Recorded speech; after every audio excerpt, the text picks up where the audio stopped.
Benjamin Lay, the humble man who fought against slavery. When you think of abolitionists, you might picture eloquent speakers, brilliant politicians, or erudite writers. But there was one man, an extraordinary activist, who used dramatic, even extreme actions to deliver his message. He was a tiny man who lived in a cave, and he dedicated his life to fighting for the freedom of others. He was Benjamin Lay.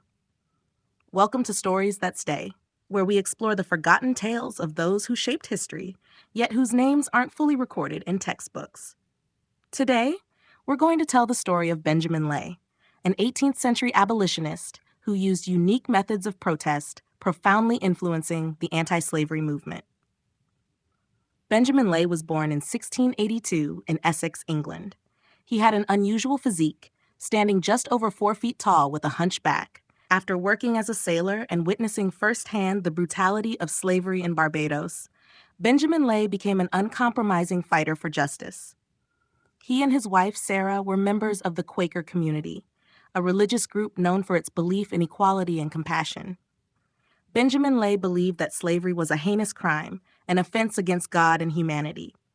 He decided to not only speak, but also to act. He refused to wear clothing made from crops grown by slaves, and even refused to eat meat, believing that killing animals was also a form of violence. He lived in a cave in Abington, Pennsylvania, to protest the luxury and hypocrisy of slave owners, including those within his own Quaker community. Benjamin Lay was famous for his dramatic and shocking protests designed to awaken the conscience of slave owners. The Bible stabbing.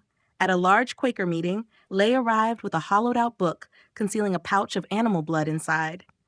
As he spoke about the crime of slavery, he plunged a sword into the book, causing blood to splatter onto the clothes of those nearby, symbolizing the blood of innocent slaves. He shouted, "Thus shall the Lord God shed the blood of those who deal in human flesh." Spilling blood on the road.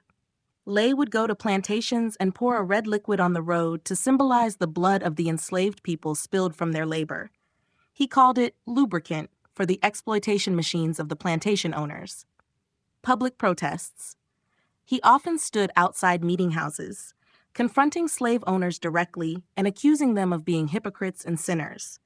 These actions often led to him being expelled from meetings and being considered a lunatic. However, they created a significant stir and forced others to confront the terrible truth of what they were doing.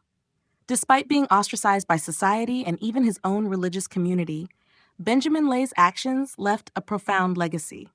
He created an irreversible change in the mindset of the Quaker community. About 20 years after his death, the Pennsylvania Quakers became the first religious group in the world to completely ban slave ownership. Lay's ideas were carried on by later activists like Anthony Benezet and John Woolman, who led the abolitionist movement.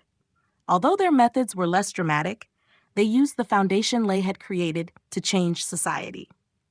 For centuries, Benjamin Lay was only referred to as an eccentric figure. It wasn't until recently that historians began to recognize him as a pioneering activist who bravely spoke the truth and pushed for change.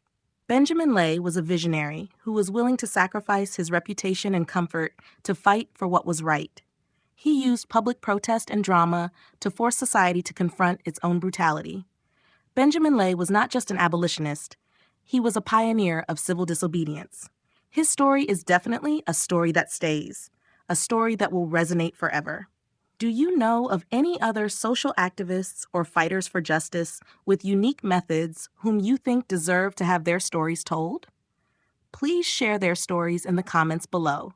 And don't forget to like this video, subscribe to Stories That Stay so you don't miss other meaningful stories, and share this video if you want the story of Benjamin Lay to be widely known. Thank you for listening. See you in the next story.